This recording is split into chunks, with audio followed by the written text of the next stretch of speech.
Indiana Fever fans were chanting, "Sophie, Sophie."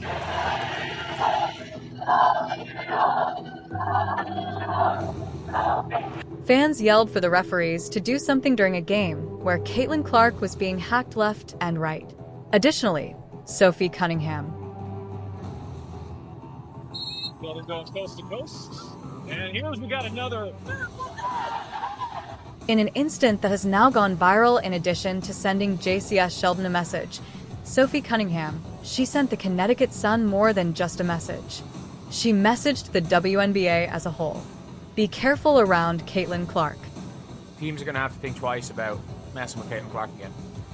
Fans are furiously upset with Caitlin Clark's attack on the court, but they finally get what they have been pleading for: an enforcer, a protector, someone who isn't hesitant to intervene and deliver a message. A star was birthed from the ashes of an officiating dump. Sophie didn't simply stand up for her buddy in that one time. She ignited the spark that had the potential to completely alter the mood of the Fever season. Although it may seem premature to say this, Sophie recently rose to prominence in the sports industry. You know, like, whoa, I can't believe this is happening. I can't believe people are doing this to Caitlin Clark. Teammates weren't jumping in there. They bring in Sophie Cunningham. I had no idea. Sophie Cunningham was a black belt at the age of 6. Yeah. Yep. Boom! Wow. Whoa, the effects are already being felt. After that game, Sophie's name became viral in less than 48 hours. The videos have gone viral, supporters are enraged, and the atmosphere has shifted since this is no anymore the league versus the Fever. Caitlin is up against the world. Additionally, Sophie has emerged as her unquestioned bodyguard. The crazy part is that Sophie could win millions of dollars in that one moment. No hyperbole, the indicators are already there. Before we begin, let's watch this video. Please leave a boxing glove in the comments if you are grateful for Sophie's initiative. Additionally, subscribe for more WNBA news. When they allow that stuff to happen, and it's been happening all season long. All season long. It's not just this game, it's been happening all season long. This is what happens, right? This is what happens. You've got competitive women who are the best in the world at what they do, right? And when you allow them to play physical and you allow these things to happen, they're going to compete. And they're going to have their teammates' backs. Unquestionably, the Fever's matchup with the Sun marked a new low for the WNBA. The complaints regarding the officiating have persisted for ages. Recently, Kelsey Plum broke down in tears as she described how she prays for things to improve. However, the incident against the Sun made it quite evident that Caitlin Clark's season is open, and the referees will not take any action. Watch when Caitlin Clark is trying to create some space. It looked like she just got hit in the eye there. Ooh, and Marina Mabry. I missed that one, Idona. The jersey was sold out in a matter of hours.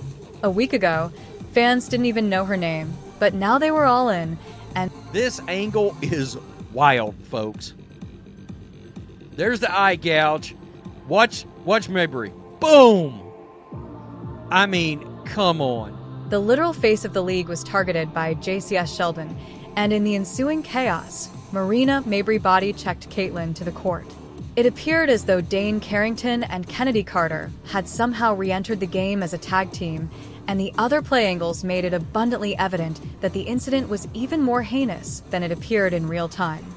It made me think if this was LeBron in the NBA, think if this was Steph Curry in the NBA, do you really think that the NBA would be allowing certain players in the NBA to go after LeBron the way that Caitlin was chucked to the ground? Do you think if another player came up, blindsided LeBron, chucked him to the ground after he had just been poked in the eye, that the NBA would be like, oh yeah, technicals, nobody's ejected, just a common technical foul? That would never happen. It would never happen. JC's swipe wasn't merely thoughtless. Marina did more than simply bump into Caitlin. It was targeted. She sent a flying message. In the NBA, this kind of behavior would be immediately reported, but in the W, it seems like it's just another Tuesday. And I must admit that it was a little underwhelming. Fans were pleading for Lexi to go all out, but even though she got in JC's face a little, there wasn't much pushback from the Fever on the court, particularly from Stephanie White. Now, she fully made amends in the press conference. Given that Bobby Knight coached Indiana, it would have been an amazing sight to see him throw a chair. And just quit talking about Caitlin's softness before anyone else does. Even as good as that rating was, Caitlin Clark's good for about 1 million extra viewers. Steph or LeBron could not possibly experience this without repercussions. The fact that Marina wasn't thrown for the body check astounded the commentators. The kicker is this. At the moment, Caitlin Clark is far more significant to the WNBA than LeBron or Steph are to the NBA. It isn't a hot take. That is simply the truth. When Caitlin missed 5 games, we witnessed what transpired. And I mean, when I tell you social media is setting the WNBA on fire right now, not in a good way, that's the understatement. Not only did ratings decline, they plummeted. Over 50% fewer Fever games were played. Interest fell across the league. One would expect a league-wide directive. Apply the bubble wrap therapy to Caitlin. The star calls complete real protection, therefore. This wasn't only a poor missed call. The WNBA's most valued superstar was treated in an outrageous manner, and now everyone is criticizing the referees, fans, experts, and even past players. It goes beyond simply missing calls. It concerns disrespect at the league level. That's a flagrant foul. It's a hard foul. Nevertheless, something was still lacking even though the Fever were leading by a wide margin and winning easily, and Caitlin had already provided the Knights high point with that incredible three-pointer and icy trash talk to the Suns bench. It did not feel resolved or completed. There seemed to be a void and no resolution, as if the game was coming to an end but the message hadn't been sent, until Sophie intervened. That is a blatant infraction. It is a serious infraction. Sophie quickly put her Taekwondo experience to good use after dropping JC Sheldon with a hard foul with the game already in control. Fever enthusiasts found it to be cathartic. WNBA supporters, fans of Caitlin Clark, who had been fed up with the way Clark has been treated, finally received the pushback they had been demanding, but it was more than just one play. It wasn't just about JCS Sheldon. Sophie seemed to be responding to weeks of disrespect, missed calls, and cheap shots as though she were speaking for all the fans who have witnessed the referees turn a blind eye. It was payback, not simply a foul.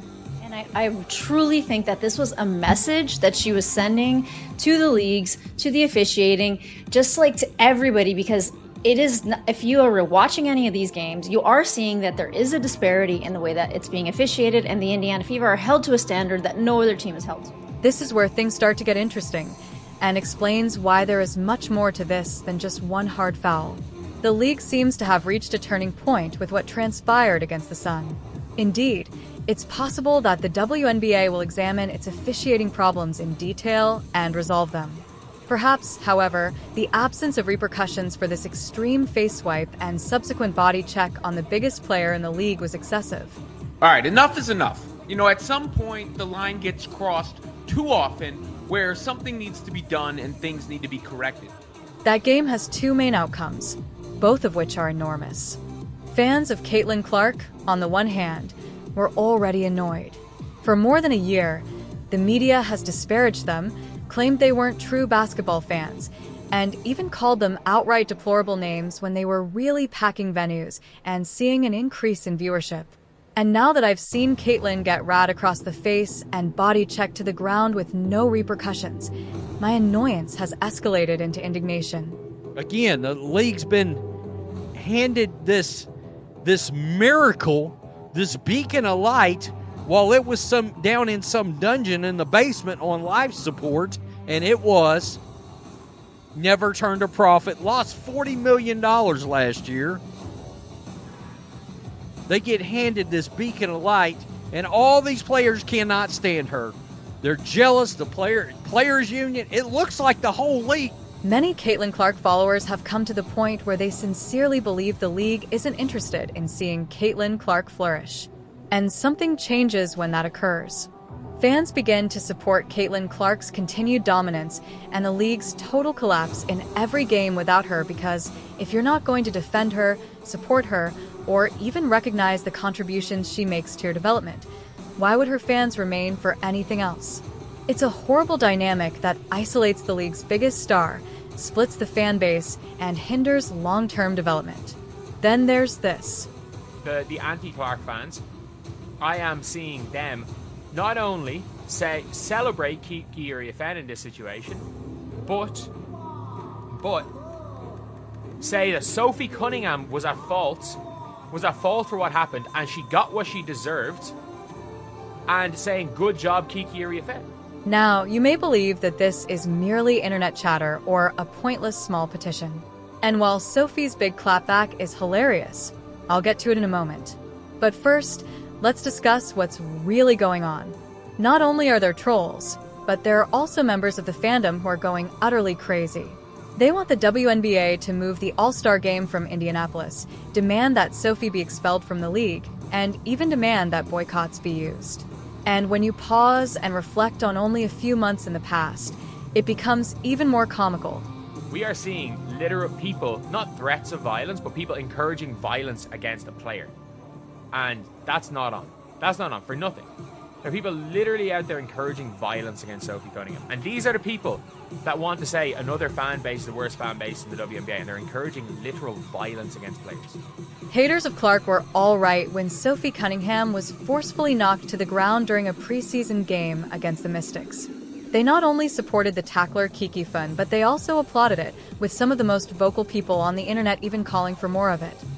The kind of stuff that's being said to them, the stuff that's being said to Kelsey Mitchell, the kind of things that are being said to Natasha Howard are actually wild. People have taken a photo of these women and circled a bullseye on them and have said, it's on site when I see you. Those are actual threats. This is just my opinion, but it seems like the league and some of its supporters are emotionally unable of coping with Caitlin Clark taking the lead. And that goes beyond just her. It also includes anyone who plays with her, stands up for her, or supports her in court. Simply recall what transpired following the Sky game, when Caitlin fouled Angel Reese. The fans of the Fever players were immediately incensed and began attacking them as well, casting doubt on their character, toughness, and response because they didn't respond in the manner that some had anticipated. There's more to that than simply sports chatter.